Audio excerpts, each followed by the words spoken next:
ವೇಗ ನ್ಯೂಸ್ಗೆ ಸ್ವಾಗತ. ನಾನು ಕೆಜೆ ಹಳ್ಳಿ ಸುರೇಶ್. ಮೊದಲಿಗೆ ಈ ಕ್ಷಣದ ಹೆಡ್ಲೈನ್ಸ್. ನಾವು ಕೇಳಿದ್ದು 18,000 ಕೋಟಿ, ಈಗ ಕೇಂದ್ರ ಬಹಳ ಕಡಿಮೆ ಹಣ ಕೊಟ್ಟಿದೆ. ಈ ಬಗ್ಗೆ ಅಧಿಕಾರಿಗಳ ಜೊತೆ ಚರ್ಚೆ ಮಾಡ್ತೇನೆ ಎಂದ ಸಿಎಂ.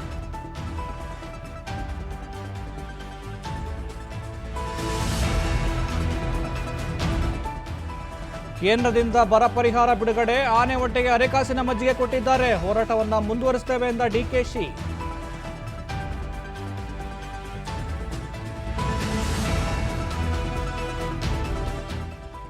ಕೇಂದ್ರದಿಂದ ಬರ ಪರಿಹಾರ ಬಿಡುಗಡೆ ಆಗಿದೆ, ಸಾಕಾಗಲ್ಲ ಅಂದ್ರೆ ಇವರು ಕೇಳಿದಷ್ಟು ಹಣ ಕೊಡ್ತಾರಾ? ರಾಜ್ಯ ಸರ್ಕಾರದ ವಿರುದ್ಧ ಎಚ್ಡಿಕೆ ವಾಗ್ದಾಳಿ.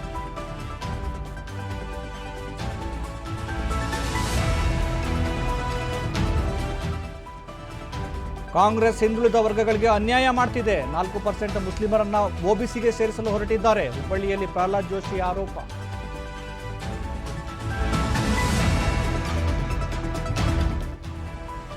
ಜೋರಾಯಿತು ತಂಗಡಿಗಿ ರೆಡ್ಡಿ ಟಾಕ್ ಫೈಟ್, ಇತಿಹಾಸ ತೆಗೆದು ಬೆತ್ತಲೆ ಮಾಡ್ತೀನಿ ಎಂದ ತಂಗಡಿಗಿ ಮಾತಿಗೆ ಜನಾರ್ದನ್ ರೆಡ್ಡಿ ಕೌಂಟರ್.